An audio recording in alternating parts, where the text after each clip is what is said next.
खून का रिश्ता तो सब लोग जानते हैं, लेकिन उससे भी बढ़कर रिश्ते हो सकते हैं। तो नमस्कार सभी को। यहाँ पे आज हमने सोचा भी नहीं था इतनी जल्दी हम बैग वगैरह पैकिंग करके अभी रवाना होंगे गुवाहाटी के लिए। ये दिखाई दे रही है, पिछले वीडियो में दिखाया था। देखिए मुझे बेटी माना है, कन्यादान दिया है और मुझे घूर घूर के देख रही है मेरी तबीयत कैसी है। नीचे उतर नहीं पा रही थी और इन्होंने हमें बेटी वो कहा है, तो वैसे ही इन्होंने हमें प्यार दिया। इसीलिए आज हम उनकी जो है ना, जब खबर मिली कि वो इस दुनिया में नहीं रही, हम लोग जो है ना जा रहे हैं उनके श्राद्ध में। तो यहाँ पे मैं बता रही थी कि खुद उतर नहीं पा रही है, लेकिन खड़े होकर इंतज़ार कर रही थी कि मैं कैसे आऊँगी और ऑपरेशन के बाद मैं कैसी हूँ। वो बाहर राह ताक रही है। यही तो कहते हैं ना कि खून से भी बढ़ के कुछ रिश्ते हो सकते हैं। तो इसी रिश्ते के नाते जो है ना, मैंने सोचा कि एक छोटा सा वीडियो बनाऊं और ये एक यादगार रहेगा मेरी ज़िंदगी में। वो चली गई, लेकिन उनका जो हमारे लिए उनके दिल में प्यार था, उस प्यार को मैं बनाए रखना चाहती हूँ अपने ज़िंदगी भर। तो यहाँ पे हम लोग गुवाहाटी पहुँच चुके हैं। दीदी के यहाँ फ्रेश होकर मेरी बहन के यहाँ मामी, वैसे मेरी बीच वाली दीदी माँ बुलाती है, मैं उनको मामी बोलती हूँ, तो माँ ही शब्द पहले आता है। और जैसे ही वहाँ पहुँचे कुछ नियम वगैरह कर रखा था और सीढ़ी में मैं चढ़ते ही मुझे वो दिन याद आ गया और मेरे से रुका नहीं गया।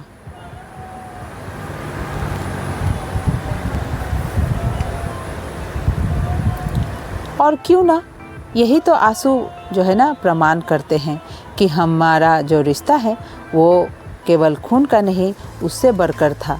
और घर पे आके जब इनका तस्वीर देखा तो हमारा तो दिल जैसे फट गया। वो बिल्कुल विश्वास नहीं हो रहा था। लेकिन हाँ, वहाँ पे कई लोगों को देखा जिनको बहुत सालों के बाद देखा, तो थोड़ा सा लगा कि हाँ, वो नहीं है इस दुनिया में। तभी तो सारे लोग इकट्ठे हुए हैं। और शाम को हमारे कुछ नियम होते हैं, उनकी आत्मा को शुद्धि करने के लिए हमारे यहाँ ले चंदन लिया जा रहा है, गीता पाठ किया जाएगा।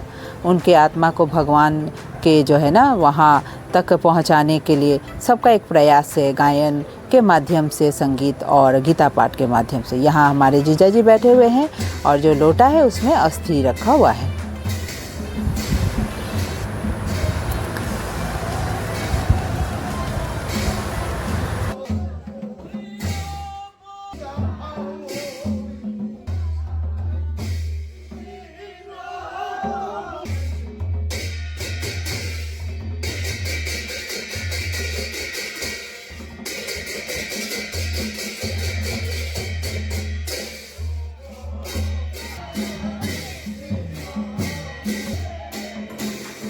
उनकी जो प्यार है उनका समाज के प्रति, अपने परिवार के प्रति, वो आज इस जो माहौल है ये संगीतमय यानी गीता पाठ, उनका आत्मा की शुद्धि के लिए लोग इकट्ठे हुए हैं, इसमें पता चलता है।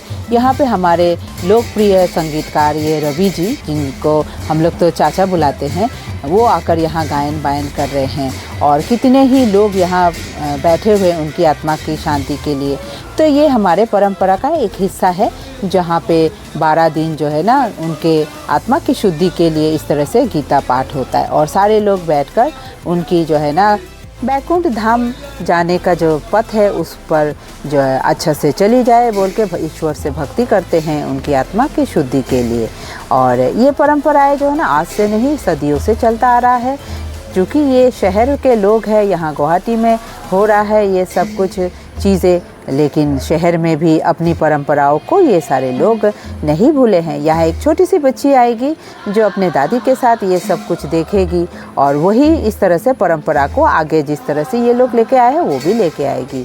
तो चलिए इसी के साथ मेरा ये वीडियो भी रखती हूँ। आप लोग मेरे वीडियो में बने रहने के लिए आप लोगों को बहुत बहुत धन्यवाद। आगे का श्राद्ध का भी आप लोगों से शेयर करूँगी।